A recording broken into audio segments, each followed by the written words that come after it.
Thank you, everyone. Good morning. So let me just share my screen. Okay. Okay. So for this morning, I will be giving a refresher of the features of the SPAS law, and then after that, I will also give updates on the implementation of the project. So please bear with me. So to start with, let me play this explainer video short. Are you traveling somewhere in the Philippines? There's a safe, swift, and smart way of doing this through SPass.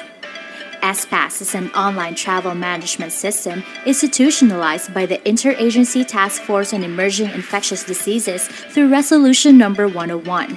It is intended as a one-stop communication and coordination platform for travelers and local government units. Before community opened and allowed people to go on with their daily lives under the new normal, there were a lot of requirements needed and you had to coordinate with several offices to secure a travel authority. SPass was developed by the Department of Science and Technology to fill the gap as you facilitate your travels to provinces and cities with travel restrictions. SPass provides solutions to common concerns you encounter before traveling, such as checking for travel policies of your destination province or city and the long lines in applying for travel permits.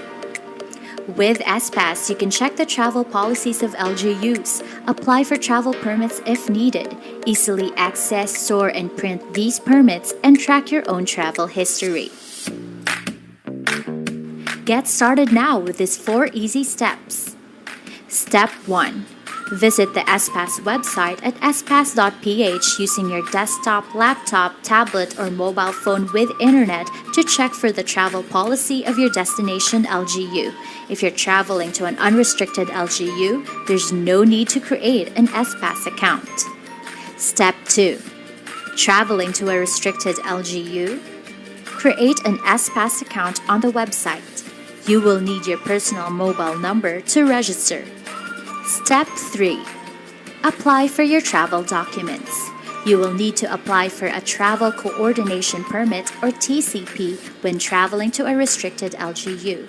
If you're traveling to an LGU with unrestricted travel policy but passing through areas with strict travel protocols, we recommend you to generate a Travel Pass-Through Permit or TPP to be presented to the appropriate authorities when requested. Step 4. Check the status of your application. Wait for the approval of your Travel Coordination Permit or TCP by your destination LGU. The Travel Pass-Through Permit or TPP, on the other hand, does not need approval. Once approved and you have all your travel requirements ready, you're good to go. What are you waiting for? Visit SPass now at spass.ph. Travels are made easier through SPass.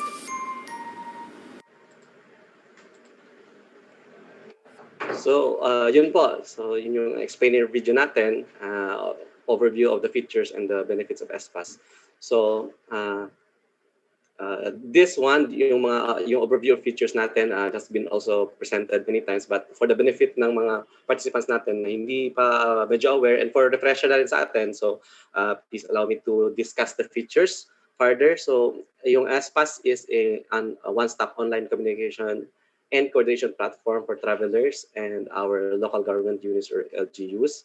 It is developed by the Department of Science and Technology to primarily help manage the travels of our Filipino local workers, including ating mga returning of OFWs, tourists, and others. No?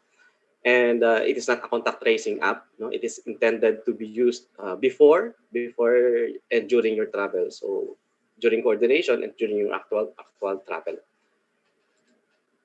Yung features niya for travelers, it can be used for the travelers to access informations about the LGUs who are using SPAS para ma-check nila yung mga travel policies and requirements, particularly when they are traveling by air and sea. Yung LGUs natin may declare that they are unrestricted or restricted yung kanilang travel policy as explained by General Aljazar very thoroughly kanina. So, yun nga, so yung ating unrestricted, yung ating mga travelers ay free to visit the area without any documentation or requirement, and prior coordination. So kailangan na ng TCP pag restricted yung pupuntahan at TPP kung unrestricted yung puntahan pero may dadaanan kang restricted area. So yung travel coordination permit po natin ay kailangang i-review and approve ng destination LGU, whereas yung travel pass-through permit is a system generated. It's a sort of self-declaration. So wala nang approval na kailangan po doon. So paano gamitin ng SPAS? So doon sa explainer video na mention na rin, but para makapag-sign up ka, kailangan mong meron kang mobile device or desktop browser na syempre connected sa internet at pupunta ka sa URL na s-pass.ph, and then right there and then pag open mo, pwede mo nang ma-check yung ma-search yung iyong puntahan at ma-check mo ang kanilang requirements, and then kung nakita mo na restricted sila at yung may mga certain documents sila na hinihingi, so that's the time na kailangan mo gumawa ng account, no? At saka mag-apply ka ng travel document mo na kailangan. So meron tayong ginawang travel protocol flow dyan. It's just a series of questions na sasagutin ng traveler until maka-arrive sa possible options, no? Kung pwedeng hindi niya kailangan mag-SPAS kung upward siya at hindi nag-require ng travel coordination yung destination, or kung unrestricted area, so TPP, kung restricted yung puntahan, TCP, or kung nasa ECQ area ka, so hindi ka pwedeng lumabas. So yun yung mga possible na options doon. And then once nakapag-apply ka, for example, ng TCP, so pwede mo na siyang gamitin ang SPAS as a traveler in order to monitor yung application hanggang sa ma-approve ito, at pwede mo siyang i-print or i-screenshot, at yun yung pakita mo sa border controls, sa airports, seaports, and sa destination mo upon arrival. So we have here a sample kung paano mag-check ng requirements, kasi majority ng ating mga users ay naka-mobile phone. So ito po, for example, pag open sa mobile phone, meron tayong dyan, pwede ka mag-search ng province. So example, ako ay puntang Iloilo City. So makikita ko dyan kung ano yung status niya, so restricted. And then you can also check yung kanyang requirements. So andyan po. So wala pa yung upward, so makita ko dyan nag-require ng travel ng coordination yung LUCT. Pag more than 24 hours ka, kailangan mo ng RT-PCR test. So kailangan ko mag-apply kasi kailangan ko pumunta doon at mag-secure ako ng travel coordination permit. So yun lang po yun. Next would be kung paano mag-create ng account sa SPAS. So again, sa pag-open mo ng website, meron dyan create an account na option. And then ito po yun. So kailangan nyo ng mobile number. So enter mo lang yung mobile number. Confirm mo siya dapat para tama, no? Ensure na tama yung number niya, maglagay natin. And then click next. And then naglagay ka ng password. Confirm mo din ulit para tama yung number mo. Then fill up your personal details. So first name. Yung may mga asterisk, yun naman yung required. Yung iba, hindi naman siya required. Optional na siya. So next would be yung permanent address mo. So kung example ako ay from Region 6, Iloilo City, barangay, or ano. So then email address, it is optional, pero we recommend na gawin po nila ang mag-enter ng email address yung traveler para magamit nila pag-reset ng password. Kasi pag nakalimutan yung password, kailangan ng email para doon i-send. So yun lang yung mga required information, and then click submit. I will review my information kung tama, and then meron tayong captcha dyan, so click lang ay ang human, and then answer lang yung tanong. So for example, hanapin doon lahat ng airplane. So yan, so check kung tama yung sagot mo. So okay na yan, click confirm.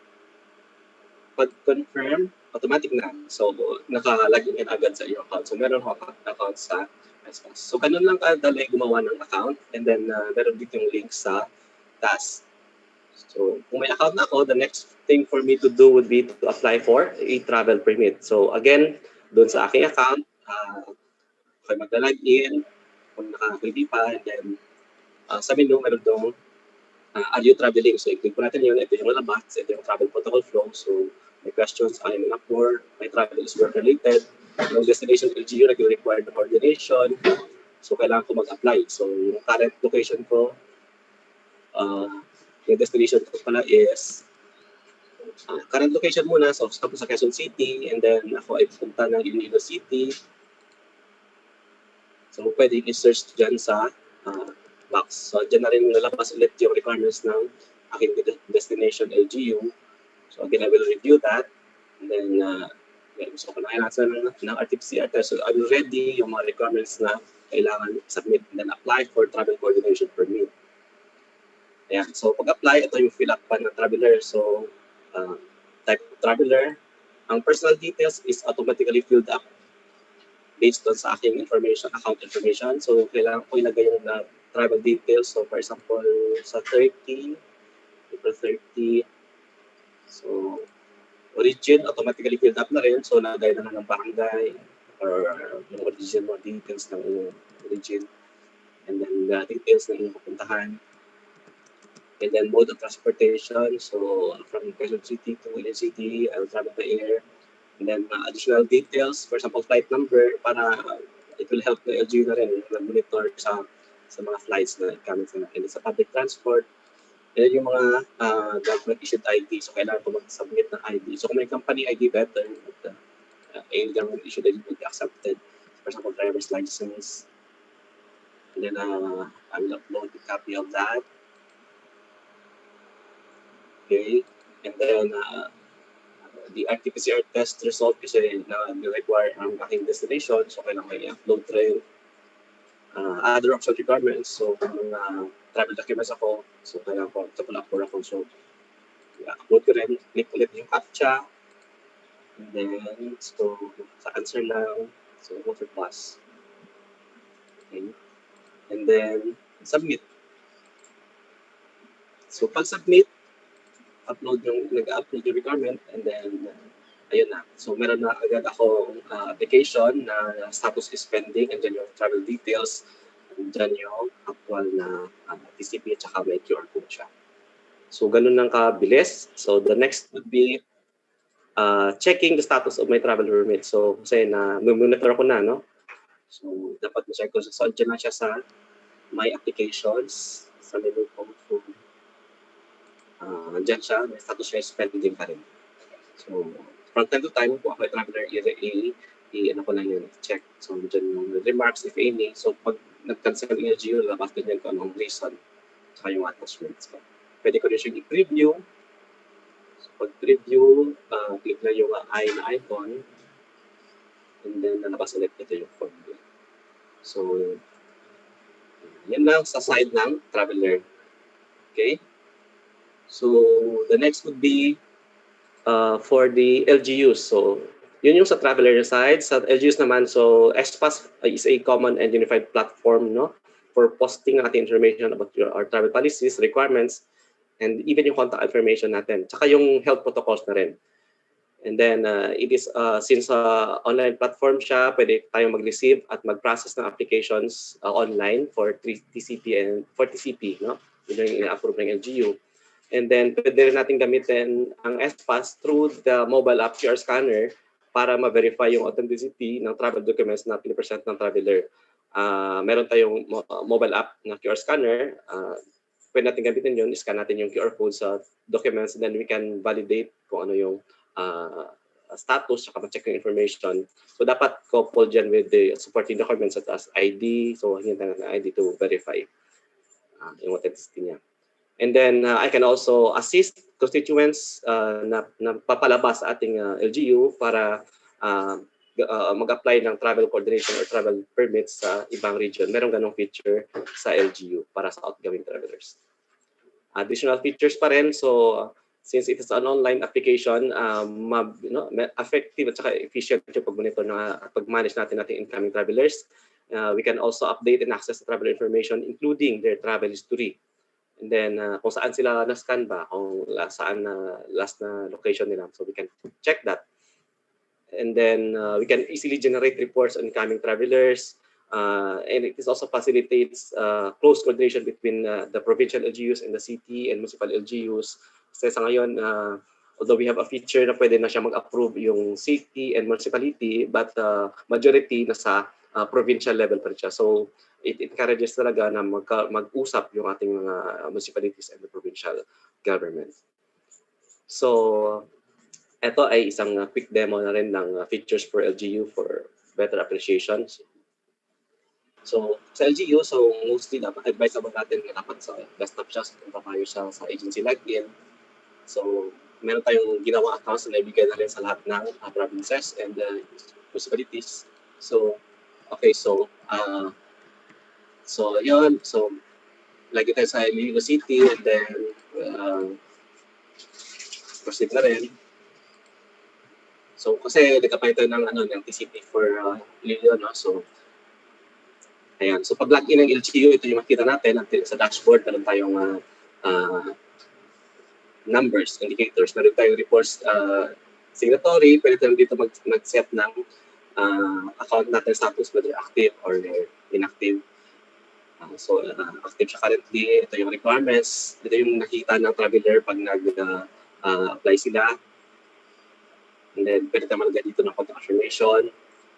Pwede rin i-set ng LGU kung ano yung requirement ng i-require nila, no? Yung file attachment i-require nila, and then yung officials, and then contact numbers sa baba.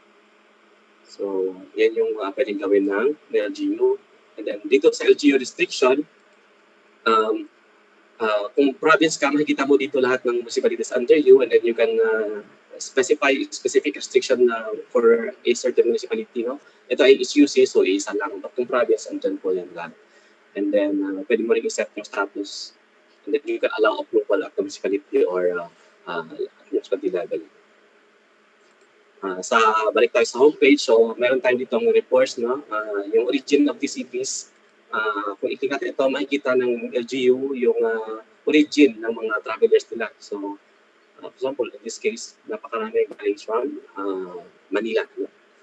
So, pwede siyang i-filter years and by months. No? Yeah. So, we hope this could help the LGU also in the monitoring efforts. And then also meron tayong processing time for TCPs, link for the mobile apps na scanner. And then, punta tayo doon sa pending application. So we have here, so andito yung in-apply natin kanina na pending. So andito yung actions natin, andito yung details ng traveler. So pwede natin siyang i-filter actually kung gusto natin na whole month. So taga nila yung date for the whole month of April. So marami tayong options dito sa filter, and I believe na yung LGUs natin ay familiar naman sa ganitong mga features. So yung action buttons natin dito sa dulo. So we have here preview, and then so yan yung details niya, status niya.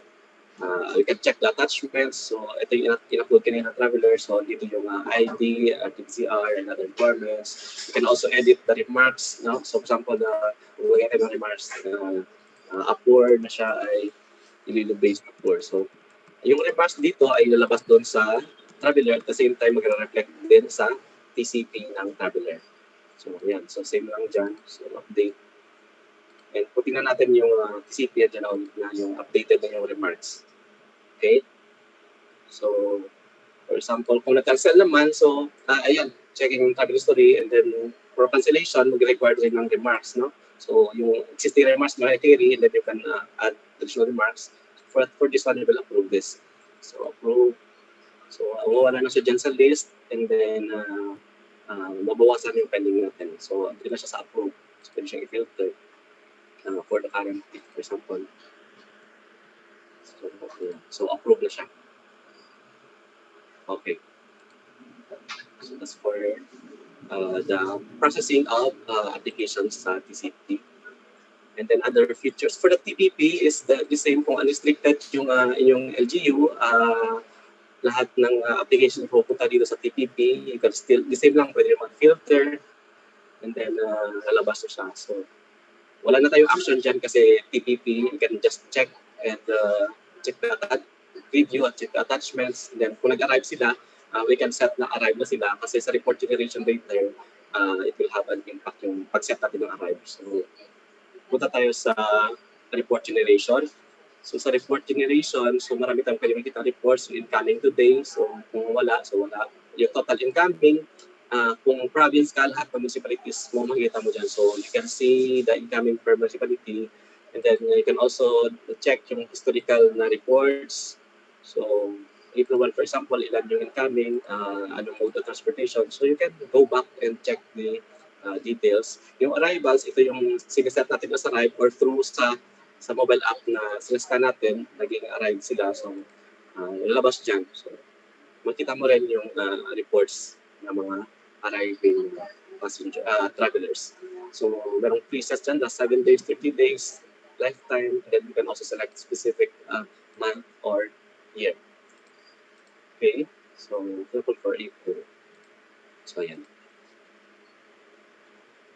And then, so yan na po sa LGU na account na features. So the next will be yung pagka-rate ng scanner account. Medyo importante rin po ito kasi account. So for example, City gawa tayo ng scanner account sa home terminal. So for example, sa isang terminal, gawa tayo. So lagyan natin ng person in charge, yung kanyang so kung may specific person, you can put it here. Then yung contact details ng charge doon sa ganyang scanner point. And then username. So yung username dito, yun ang ilalagay natin sa mobile app na scanner. Yung account natin as LGU, hindi po yung tatanggapin sa scanner. So for example ito, then address natin, then yan. So City, okay. Name ng scanning location, so Mount Terminal for example. Then address. Kung arrival location siya, we click this. But if not, so hindi lang. So let's submit. Upon submitting, so meron ka ng account ng traveler. So the next would be punta ka sa gamit ka na ng mobile app. So download mo na yung mobile app sa Android or iOS and then gamitin mo na yung account na ginawa mo in order to register. So for example, ito po, login natin ang Mon Terminal. So ito yung makikita mo sa mobile app. So check mo lang yung validate and show your information and then view scan history. And then start scanning. So ito, example yung TCP. So nakikita natin kasi magkaiba yung date ng kanyang travel sa current date. So may warning doon na out of date siya. And then you can check the travel details. You can also check ayan. So the scanning history, if they allow, so hindi pa inalaw ng traveler, so hindi siya makikita. So, ayan. So kung gusto nating i-save, so just save it para ma-record sa kanyang travel history or discard. So paano naman ma-check yung travel history? So for example, ito, meron tayong isang traveler na inalaw yung kanyang travel history scanning. So same na lang din, you scan. Ito isang personal QR code niya, so you can check the scan history. Then makita dyan yung last 7 days location niya. Okay? So yun po sa mobile app. Okay? Next, yung ilagbook. So lahat naman isna-scan natin, ilalabas dyan sa ilagbook. So you can filter rin yung dates and then month, year, para makita mo kung sino yung mga na-scan mo. So in this case, for example, ito yung mga na-scan niya. Okay, so mga dami data lang naman ito. So then you can also check travel history of the persons or travelers you have scanned. Okay, so for the PNP, yung main features ng SPAS is to assist LGUs in monitoring the travelers in their jurisdiction. Yeah. So kung ano yung PNP can assist the LGUs in verifying the authenticity of the travel documents presented by using yung mobile app scanner natin. And meron din features of PNP na they can assist at going residents sa pag-apply ng travel documents if needed. So ito yung sample dashboard from PNP. So meron tayong yung dashboard. So wala na silang approving function, viewing na lang. For monitoring agencies, so yung main function lang is siyempre pag-view and generate ng reports. So Ito yung sample na makikita ng monitoring agency. So yung report generation kanina sa LGU account within his or her province lang, but dito sa monitoring account if national level, so you can check yung reports from all over the regions in the country. And you can also check yung admin reports as this one, yung LGUs using SPAS. So yun po for monitoring agencies. And then summary of features. So travelers, one-stop portal to view travel restriction, coordination of travel to LGUs, generate TCP or TPP. For LGUs, common platform siya sa pag-post ng information, pag-process ng application, pag-manage ng incoming travelers, pag-assist ng outgoing travelers. For PNP, it is monitoring ng incoming travelers at assisting ng travelers na outgoing. And then for monitoring agencies, so syempre monitoring ng ating outgoing at incoming travelers. So, summary of system updates. So, sa web app natin, yun nga, yung LGU can now set kung ano yung required na file attachment, yung posting of contact person and contact numbers per city or municipality. So, meron po dyan na pwedeng iset ng city or municipality. Meron tayong enhanced na processing ng TCP applications, pag-add or update ng remarks by the LGUs as demonstrated kanina, enhanced na report generation, report on top origin ng travelers natin, report on the processing time of TCP applications, and yung delegation of approving authority from provincial account to municipal account. For the scanner app, the app can already detect updated travels, view travel details, view scan history. Yeah, so this one, meron na siyang warning. Program implementation updates. We have conducted 24 trainings so far for LGUs, issues, and ICCs. With total number of participants, 1,575. For PNP, we have conducted 3 trainings. Number of participants are 1,558. As of April 27, we have 83 LGUs using, so 69% at yung list. So we are also posting this, sharing this group. And then total registrations as of today, we have 712,826. Ito yung sample na registrations per day. So medyo nagda-down na siya pag weekend. Medyo mababa yung registrations. But normally, ito yung curve. Usage per region, so majority ay gumagamit na, marami ng 100%, some 40%. So yun po. So that's all for the features and the updates about the SPAS. Thank you very much.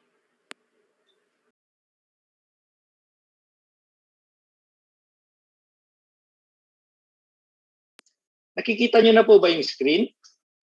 Yes, sir. Ito po yung sa amin po dito sa Provincial Government of Ilocos Sur, sa aming implementation of SPAS in our administrative borders. So, dito po sa next slide. Ang aming administrative borders ay meron po kaming 5 administrative borders. Pero meron po kami dito sa Ilocos Norte, Ilocos Sur border, Ilocos Sur Abra border, Ilocos Sur Mountain Province border, Ilocos Sur Benguet border, at saka Ilocos Sur La Union border. Bale, dalawa po ang aming border dito sa part ng National Highway, which is dito sa La Union, Ilocos Sur border. To prevent po kasi ng congestion ng traffic, bale yung nag-create din po kami ng Ilocos Sur La Union border dito po sa Santa Cruz. Bale, ang mga delivery trucks, mga malalaking sasakyan dito po sa Santa Cruz na i-screening.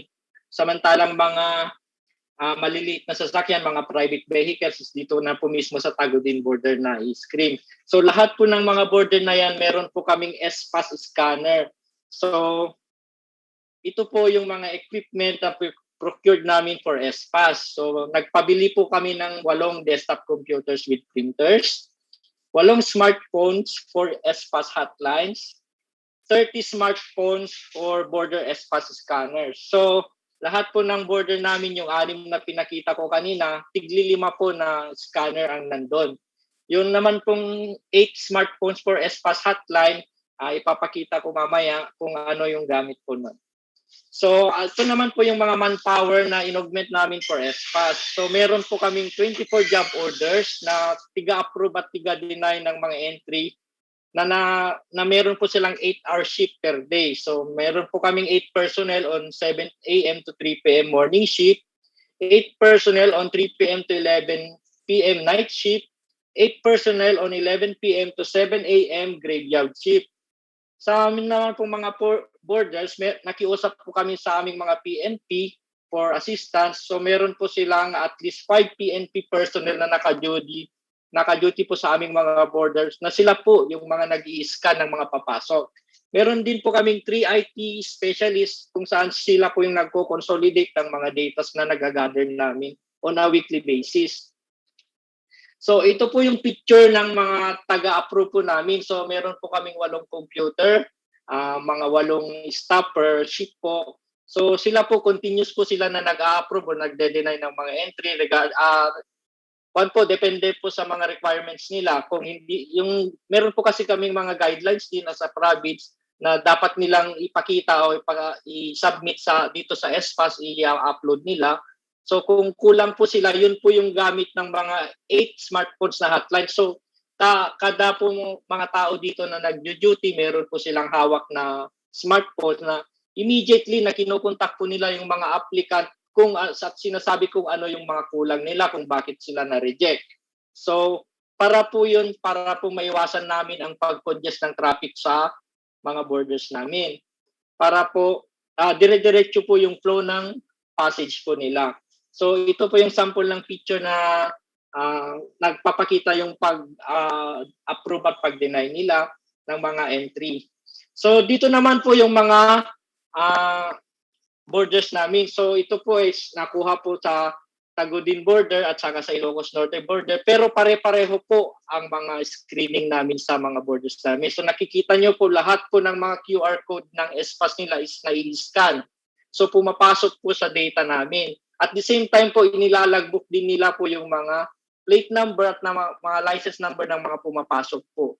So ang Ilocos Sur po kasi, dito po sa Region 1, kung bakit kami nag-i-stricto, kami lang po kasi yung province dito sa Region 1 na walang testing center. So ang naisip po ni Governor, mag-stricto tayo sa mga pumapasok. At the same time, kasi po wala kaming testing center, kaya nakikiusap lang po kami sa Batac City, sa Mariano Marcos Memorial Hospital, sa La Union po. Kaya medyo nahuhuli po. Kaya to mitigate that weakness po, nag-implement po kami ng stricter border control. Ngayon po, mambabalik po ako sa map namin ng mga border. Ito po, mga border namin is, ito lang po yung mga dinadaanan ng mga sasakyan. Meron po kaming natatanggap na mga report na yung mga iba pong illegally na pumapasok sa aming province na undocumented, dumadaan po sila dito sa West Philippine Sea. So nag-hire po sila ng mga bangka at the same time. Tapos nakikita nyo naman po ang Ilocos Sur, napapalibutan kami ng coastline. Kung saan-saan na lang po sila naglalagyan at hindi na po namin na-monitor. So dito rin naman po sa banda ng east po, yung mga bulubundukin, meron din kaming mga reports na natatanggap na mga naglalakad na lang na nagcross ng border papasok sa province namin. So nagpapatulong po kami, nandito po si General Eliasar sa mga PNP para po mabantayan yung karagatan sa yung ibang border namin na hindi namin na-monitor. Pero sa mga dinadaanan po ng sasakyan, lahat po yan, ma'am, meron pong SPAS scanner dyan. So yun po yung best practices namin kung bakit kaunti lang po yung mga pending namin sa mga SPAS applicants dito sa province ng Ilocos Sur. Yun lang po, ma'am. Thank you. Thank you po, Engineer. So, yung next po na mag-share is from LGU Biliran, but since hindi po available yung kanilang representative to join us sa Zoom, nag-prepare po sila ng video. So, again, please give your attention po sa ating screen for the presentation of LGU Biliran.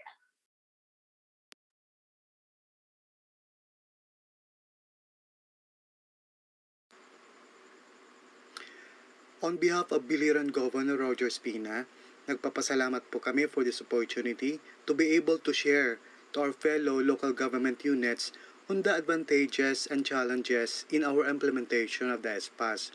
Probably one of the contributing factor is that Biliran is a small province with only 8 municipalities.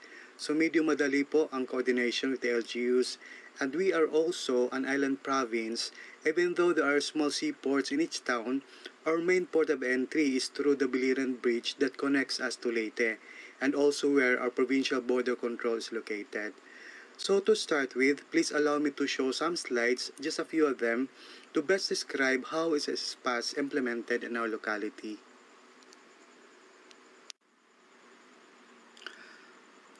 I will not be surprised if among our participants this morning will ask where is Biliran.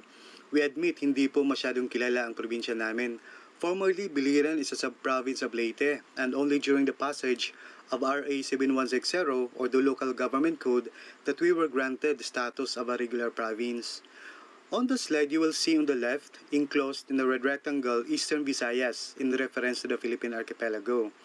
And close up to that in the center, you will see the islands of Samar on the upper right and Leyte on the lower left, and in between is the island of Biliran. And close up to that again on the right is the island province of Biliran itself. We have 7 towns in the main island. Their locations are indicated by the red dots, and we have island municipality located on the north of the main island. Indicated in the arrow is the location of Biliran Bridge, which connects us to Leyte.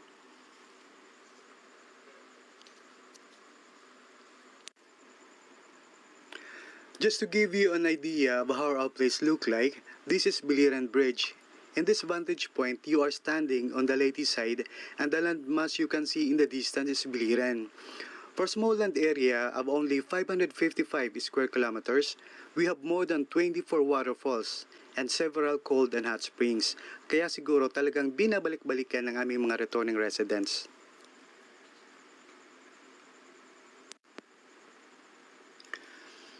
Crossing Biliran Bridge and about 100 meters down is the provincial border. This is the incoming point where travelers are processed before being allowed entry. This is manned 24/7, and this is our first scanning point for SPAS. The travel coordination process will be terminated once a traveler is scanned upon arrival at their destination LGUs. For travelers within Region 8, we only require scanning of the QR code. The TCP is only required for travelers coming from other regions, lalo na po from the NCR and part of Central Visayas, which have higher cases of COVID-19.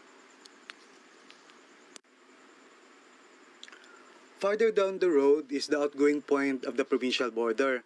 This is where outgoing travelers, especially residents of Biliran, are recorded for their exit, and this data is eventually checked during the re-entry at the incoming point shown in the previous slide. This is part of our contact tracing procedure. We wanted to keep records of entry to and exit from the province. Between the incoming and outgoing points of the provincial border is the tourist assistance booth. To make processing of travelers faster, we separated tourists from the residents and uppers. Actually, this is hitting 2 birds in 1 stone. We are able to record details of incoming tourists, which may be useful in contact tracing. At the same time, we are gathering statistics on arrivals, which are important in tourism management. At this time of the summer, the small air-conditioned office and the open-air waiting lounge outside are most often full of tourists. So how is the SPAS adopted in Biliran? Complying to IATF Resolution Number 101, Governor Roger Spina issued Local Executive Order Number 7, Series of 2021, implementing revised travel protocols, and Section 3 of that order provided for the adoption of the Safe, Swift, and Smart Travel Management System, or what we call SPAS. Also, through this order, the province declared itself as a restricted destination, and thus all travelers were required TCP. Initially under this order, only foreign travelers and ROFs were required to submit a negative RT-PCR as basis for approval. That is on top of our requirement for a valid government ID and the localized secure Biliran QR code. Then, as the COVID-19 cases in the NCR and outlying areas continued to rise, Local Executive Order Number 10 was issued, this time mandating the use of SPAS and enforcing the requirement of RT-PCR not only for ROFs and foreign travelers, but for all travelers coming from outside Region 8. So that for all TCP applications to be approved, there must be uploaded photos of their ID, RT-PCR, and the QR code. In general, these are our LG requirements for SPAS to be approved by the provincial government. Shown at the center is a secure Biliran QR code. However, this does not preclude the other municipal LGUs to enforce additional requirements they see fit to assure that they are accepting returning residents without putting other residents at risk.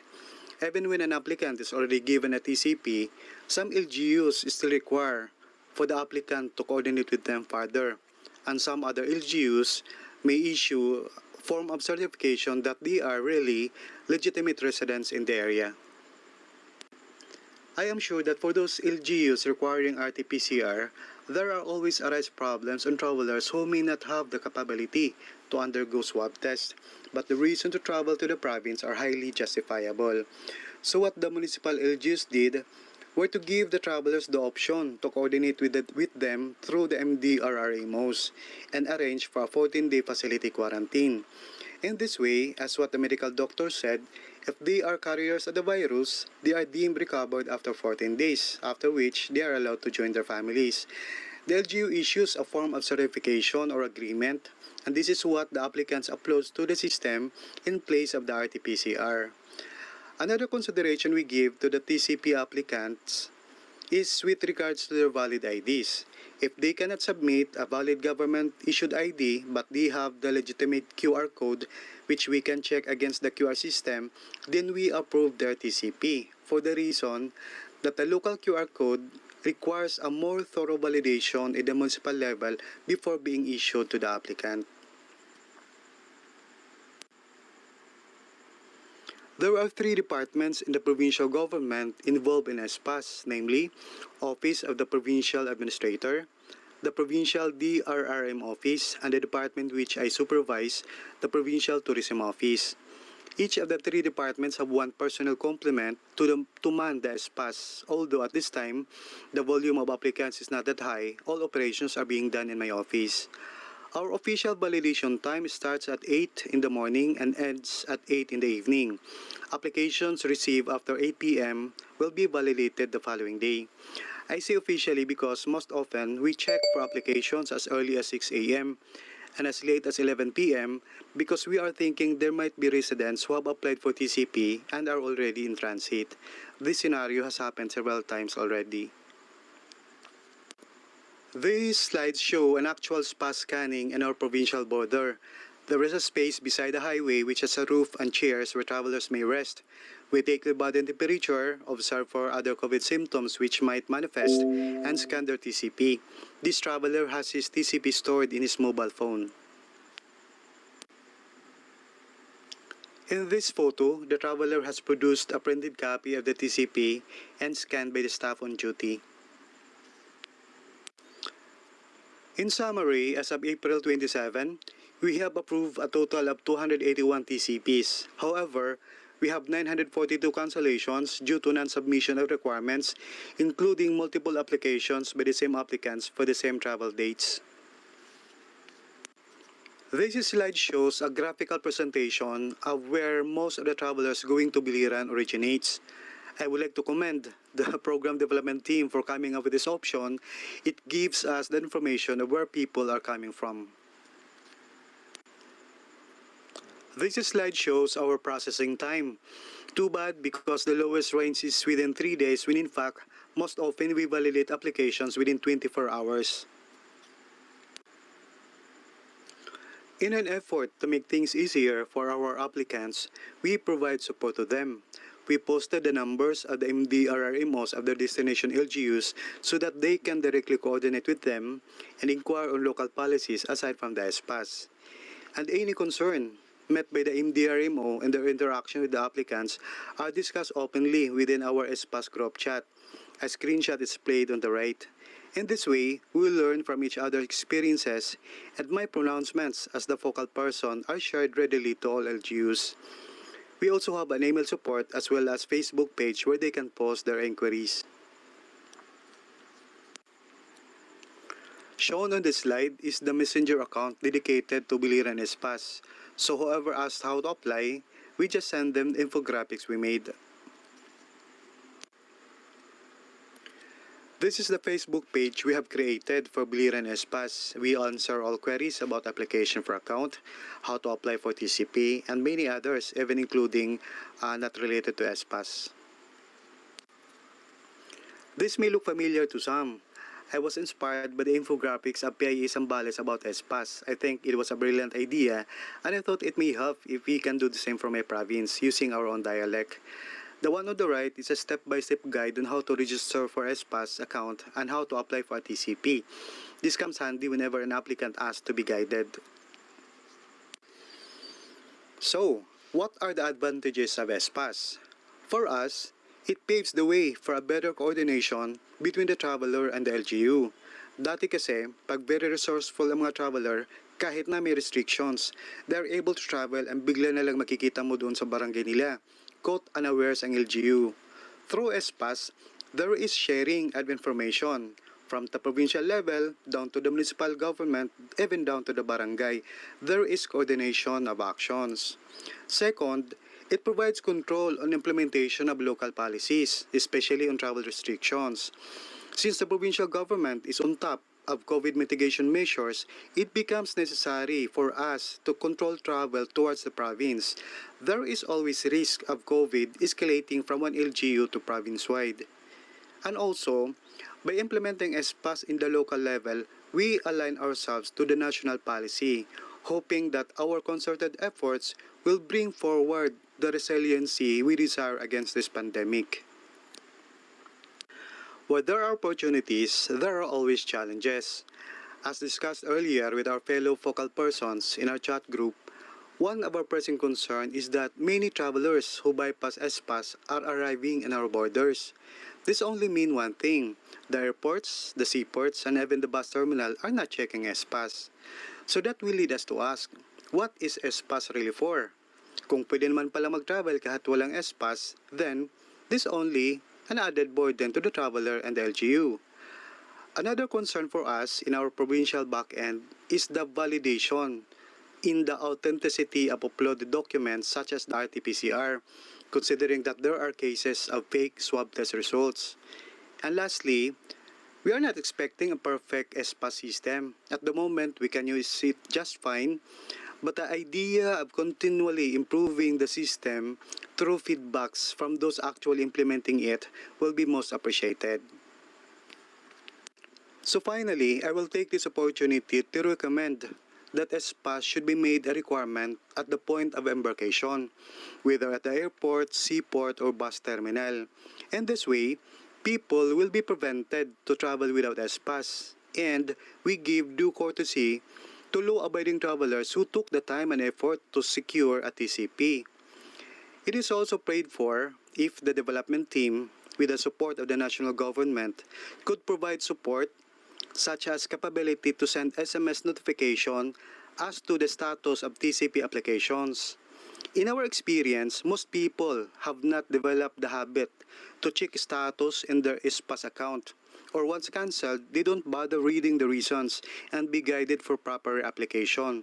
They continually apply for TCP again and again with the same lacking or deficient requirements. This could be improved if they are directly sent notification via SMS to their mobile phones. Another area which could be improved is for the system to block multiple applications by the same account for the same travel schedule. Multiple applications will only add up to the validation time and thus slow the process. Once again, thank you for this opportunity and thank you DUS T6 for a job well done on ESPAS. Maraming salamat po. Maraming salamat po, Mr. Junicio from LGU Biliran. So it's really good to see kung ano po talaga ang nangyayari on the ground. And makikita po natin na kahit sa isang malaking probinsya gaya ng Ilocos Sur or maliit man na island province gaya ng Biliran, nagagamit po talaga ang ESPAS.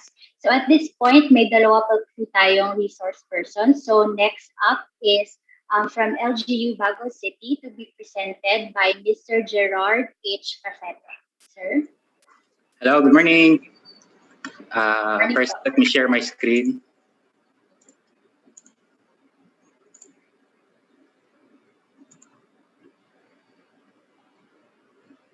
Can you see my presented screen, ma'am? Yes, sir. Okay, so good morning, everyone, especially to our respected and valuable stakeholders of the body, most especially to those people behind the implementation of the system. So first and foremost, in behalf of the City Government of Bago, we would like to thank DOST for giving us this opportunity for a short presentation of our perspective as a local government unit on the implementation of ESPAS. I am currently the ICT coordinator of the city government and at the same time acting as the LGU focal person on our sub-task force on management of LSIs and ROFs under our local interagency task force against COVID-19, headed of course by our very able and supportive local chief executive, the head of our city, Honorable Nicolas M. Yulo, and our city vice mayor, Honorable Ramon D. Torres.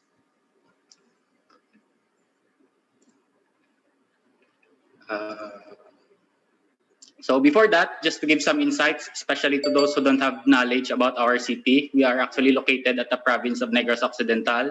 We are just 22 kilometers south of the blooming, highly urbanized city of Bacolod, the heart of our province.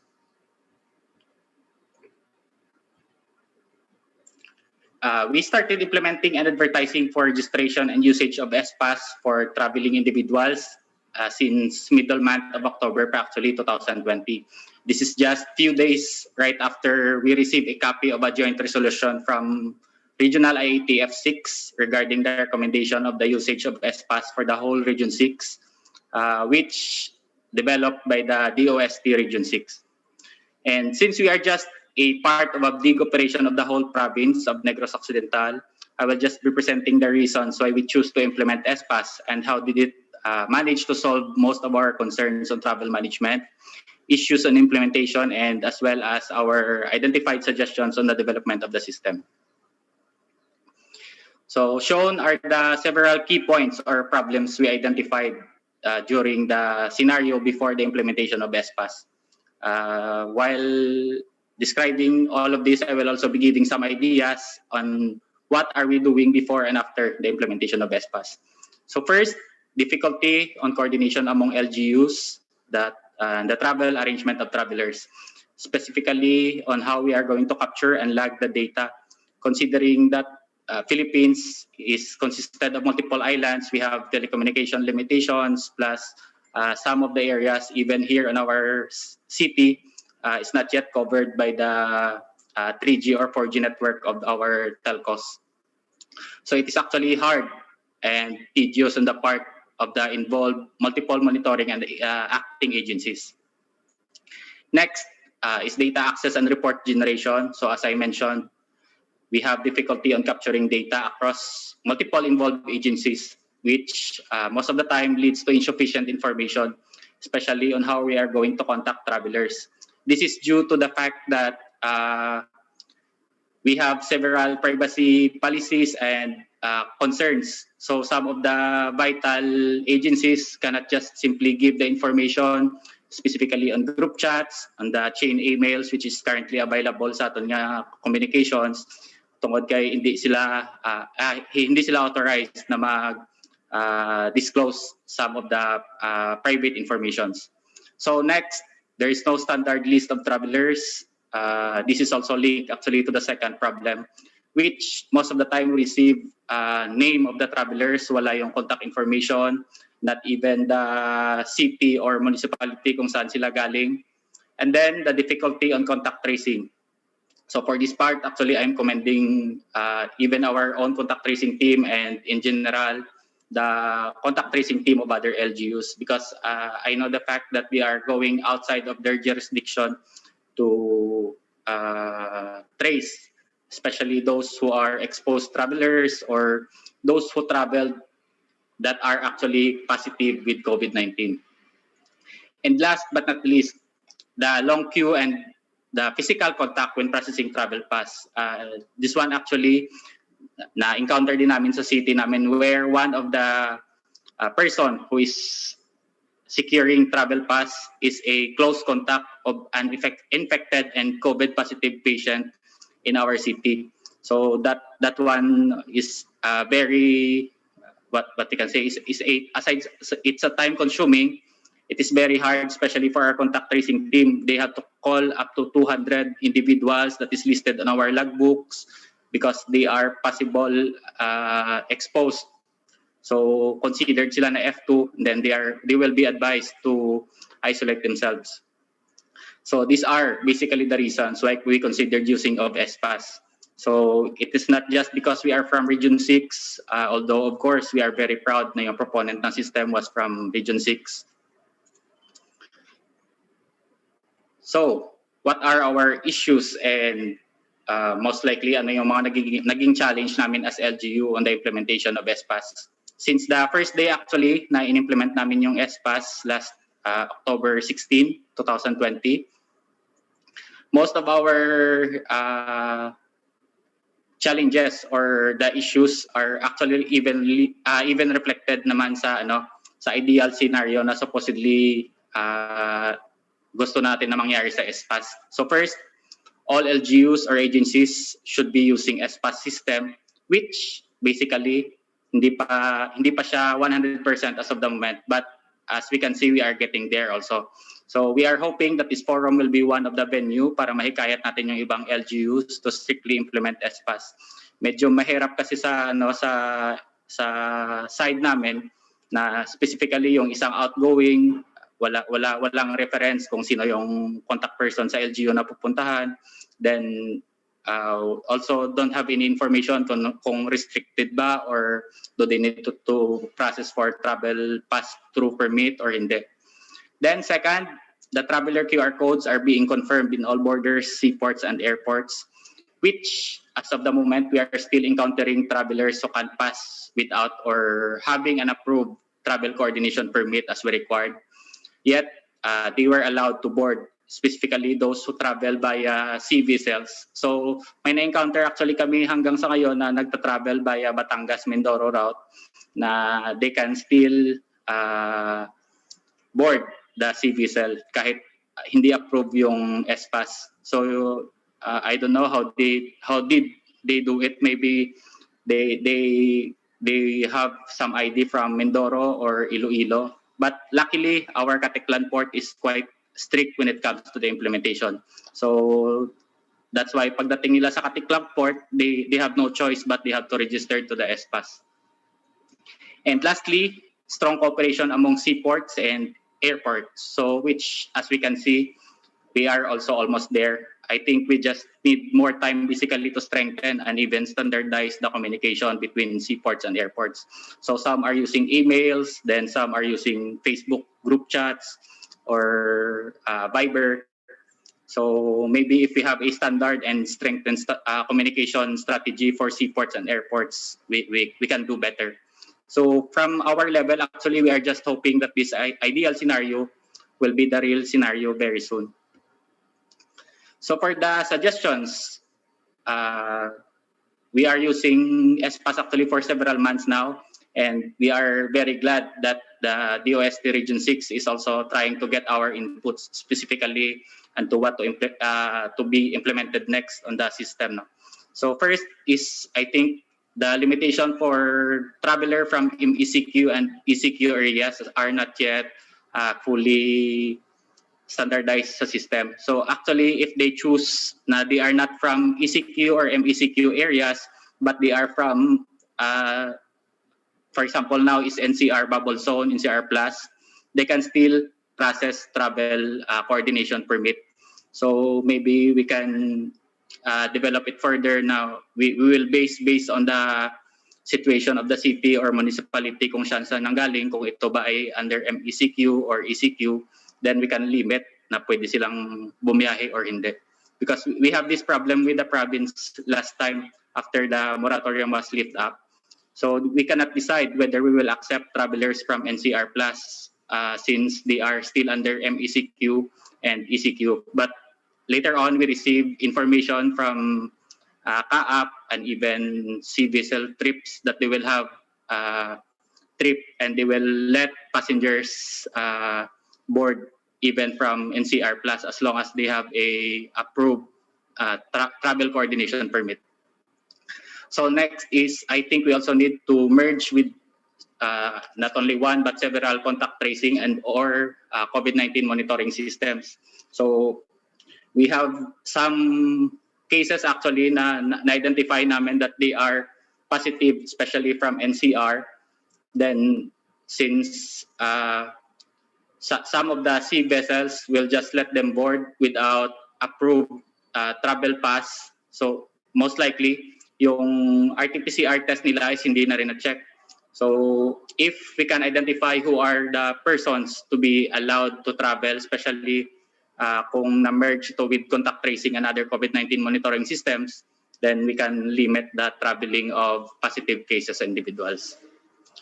And third one is maybe it is time also that we will work with telecommunication giants, with the telcos to grant free access to the system. So one problem of the implementation namin actually dito sa city was the interconnectivity. So we are planning to buy several scanning points, but that also means that we need to fund more for the internet connectivity. So if it is solely for SPAS lang na scanning, so maybe most likely if we can ask free access from the telecommunication giants, then it will be easier and more efficient for LGU na makapag-produce more scan points para sa monitoring agencies namin. Then last is the option to use registered mobile number on forgot password option.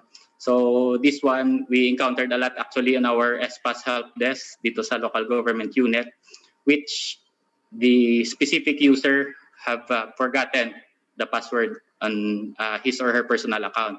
So as of the moment, the only option available is via email, which currently is also optional.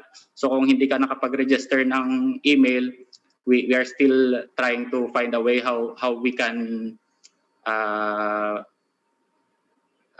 get the option how to retrieve or change your password.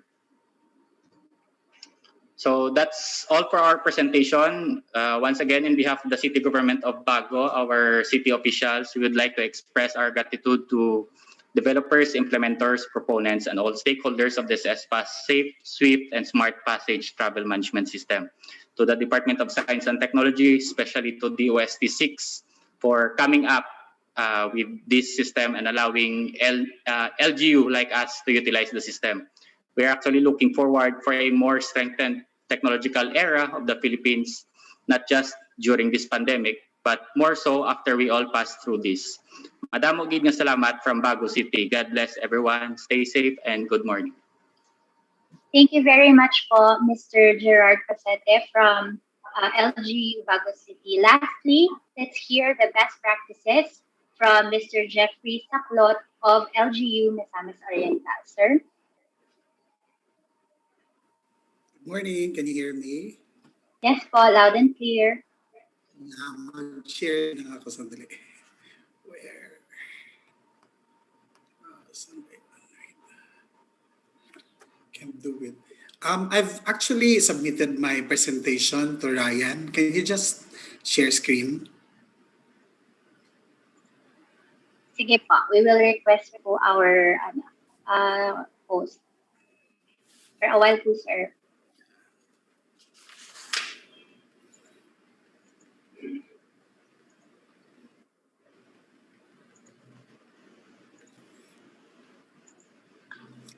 Okay.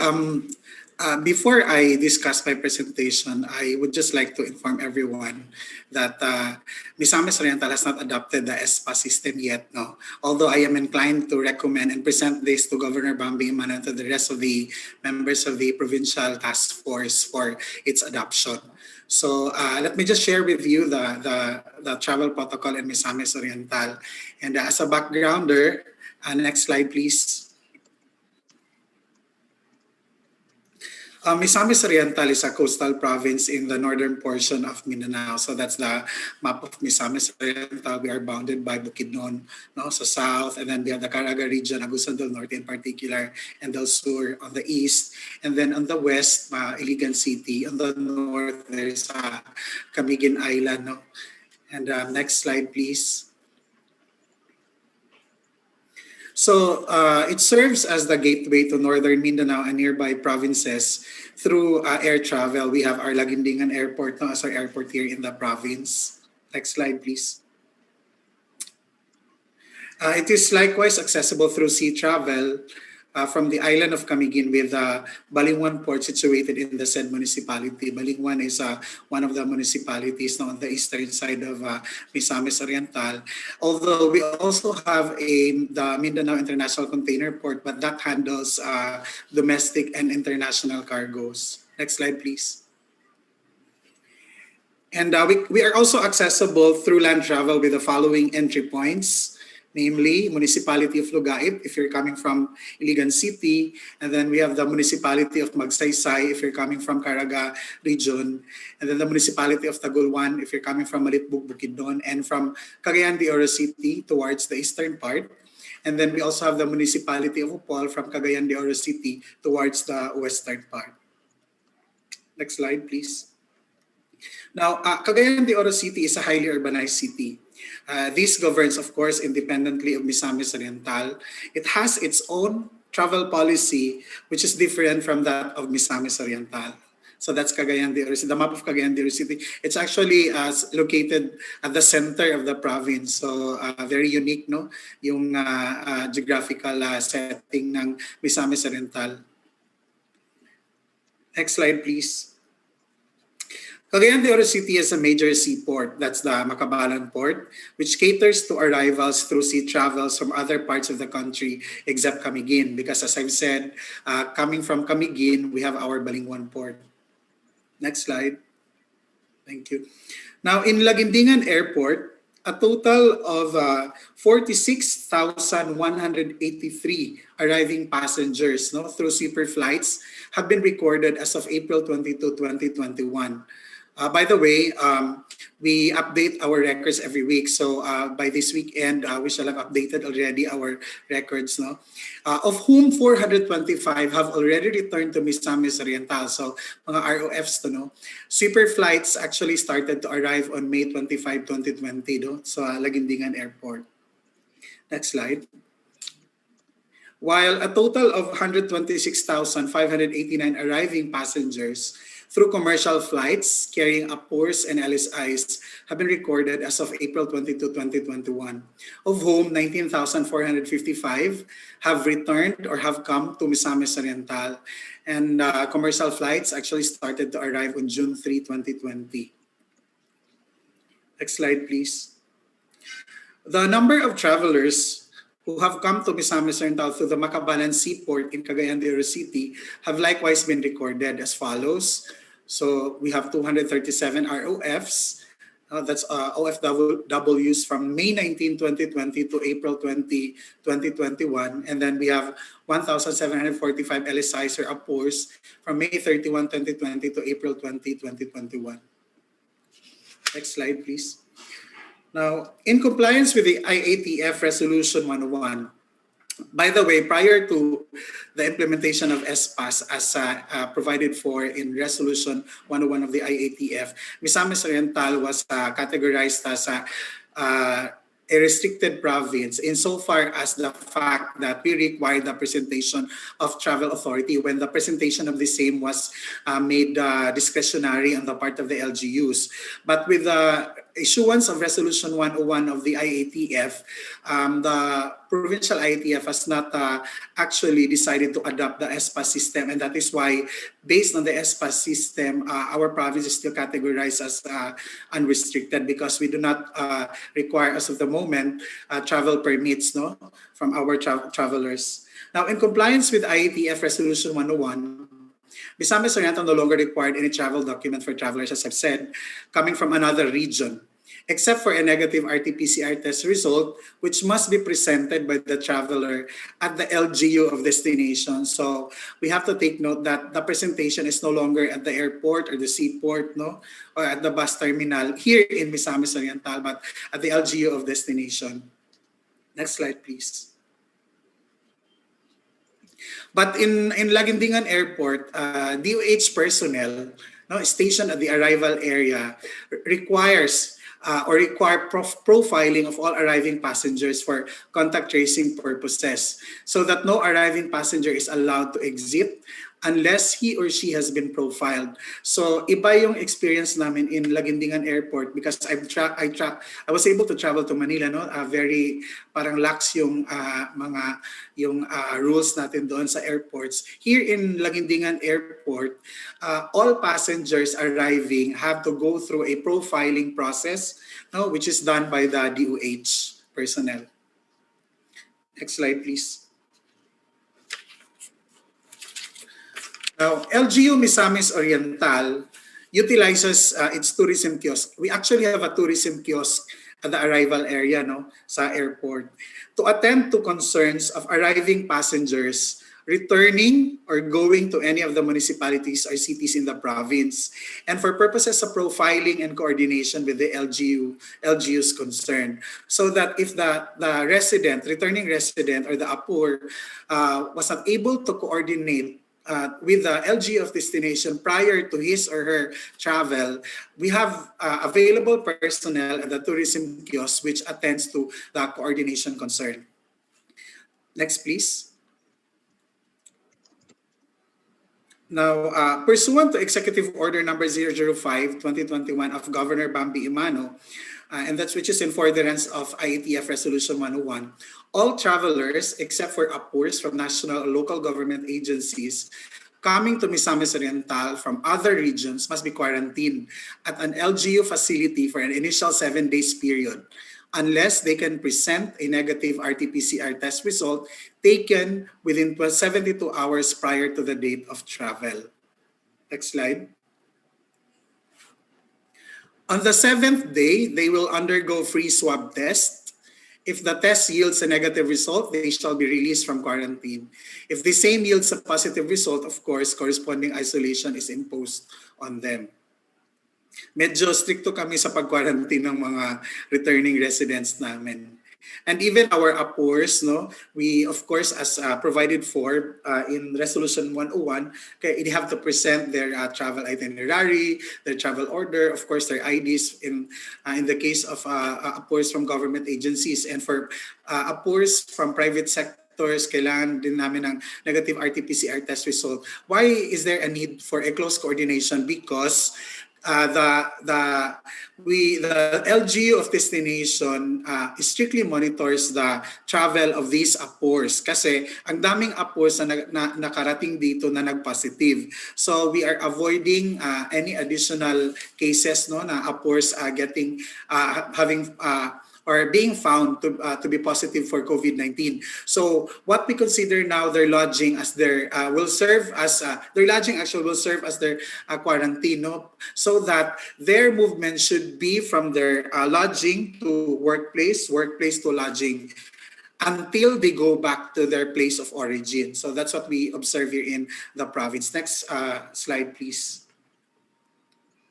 Now, Executive Order Number 005/2021 of Governor Bambi Imano likewise requires all LGUs at the municipality or city level to fetch arriving passengers at the Laguindingan Airport or Macabalan Seaport, as the case may be, and transport them to their respective localities for imposition of compliance with the test result or quarantine requirement. Again, if they cannot present a negative RT-PCR test result, they will undergo quarantine. Next, please.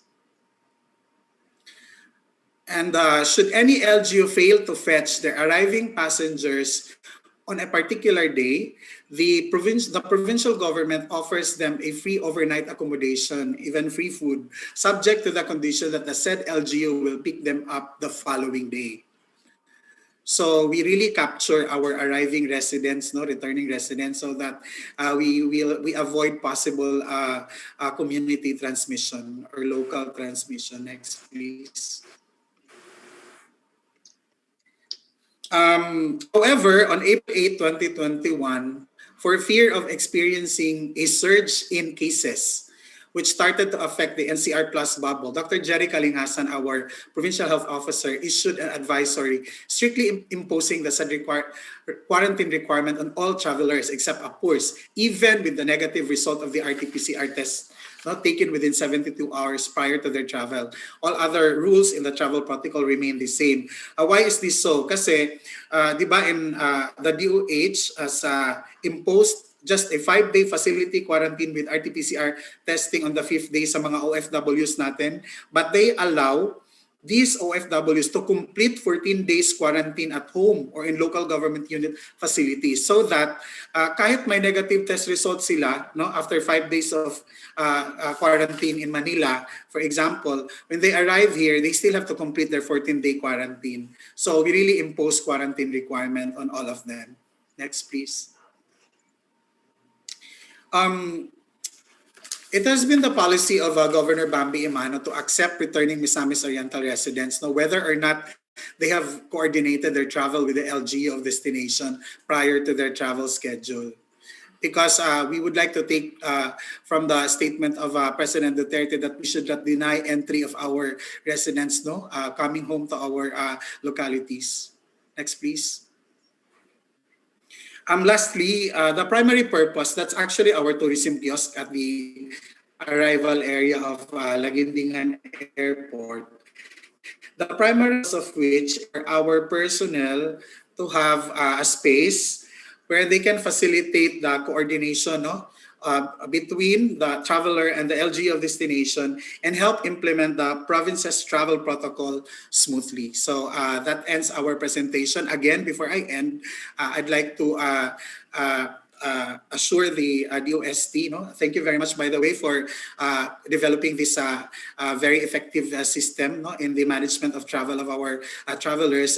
Please be rest assured that I will be presenting and recommending the ESPA system to Governor Bambi Imano and the rest of the members of the task force in the province of Misamis Oriental for our adoption in sooner. Thank you very much.